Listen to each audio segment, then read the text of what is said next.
కేసీఆర్ పై ముఖ్యమంత్రి రేవంత్ రెడ్డి ఫైర్ అయ్యారు. Double bedroom ఇళ్ల పేరుతో పేదల్ని మోసం చేశారని ఆరోపించారు. డబుల్ బెడ్రూమ్ ఇల్లు కట్టిన చోట తాము ఓట్లు అడగబోమని, ఇందిరమ్మ ఇల్లు కట్టిన చోట బీఆర్ఎస్ ఓట్లు అడగొద్దని సవాల్ విసిరారు. గత 10 సంవత్సరాలలో డబుల్ బెడ్రూమ్ ఇల్లు ఇస్తా అన్నాడు. 2014 ఎన్నికల కంటే ముందు డబ్బా ఇల్లు వద్దు, డబుల్ బెడ్రూమ్ ఇల్లు ముద్దు, కొడుకు కోడలుంటే యాడుంటారు, పండుగ పూట బిడ్డ అల్లుడు వస్తే ఏడవంటారు, గొర్రె పిల్లనో మేక పిల్లనో ఉంటే ఏడ కట్టేసుకుంటారు అని పేదవాళ్ళ కళల మీద కేసీఆర్ ఓట్ల వ్యాపారం చేసిండు. 2 సార్లు 10 ఏళ్ళు పదే చెప్పిందే చెప్పి తెలంగాణ ప్రజల్ని మోసం చేసి, ఇక తెలంగాణ ప్రజలు ఆయన మోసానికి ఆయన అబద్ధాల మాటలకు కాలం చెల్లింది అని చెప్పి మొన్న జరిగిన శాసనసభ ఎన్నికల్లో కేసీఆర్ను బీఆర్ఎస్ను బొందబెట్టి ఇందిరమ్మ రాజ్యం తెచ్చుకున్నారు.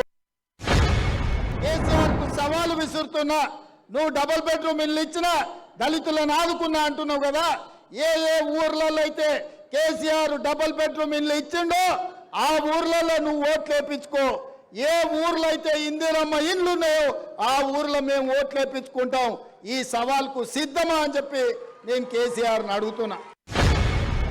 కేసీఆర్ మోడీ ఏం చేసిరా అంటే 400 ఉన్న సిలిండర్ 1200 చేసిరు. 55 రూపాయలు ఉన్న పెట్రోలు 110 రూపాయలు చేసిరు. 50 రూపాయలు ఉన్న డీజిల్ 100 రూపాయలు చేసిరు. వీళ్ళిద్దరు కలిసి చేసిన ఘనకార్యం ఏందంటే 400 సిలిండర్ 1200 చేసిరు. ఇక ఈయనిట్లుంటే ఇక మోడీ అయితే ఇక ఆయన మాటలకు అద్దే లేదు నాయన. ఆయన మంచి డ్రెస్సులు వేసుకుంటాడు, తీయగా మాటలు చెప్తాడు. ఆయన బీజేపీ ఎన్నికల మేనిఫెస్టోలో చెప్పారు 2022 వరకు భారతదేశంలో ఉన్న పేదోళ్లకు 100% ఇండ్లు కట్టిస్తాం.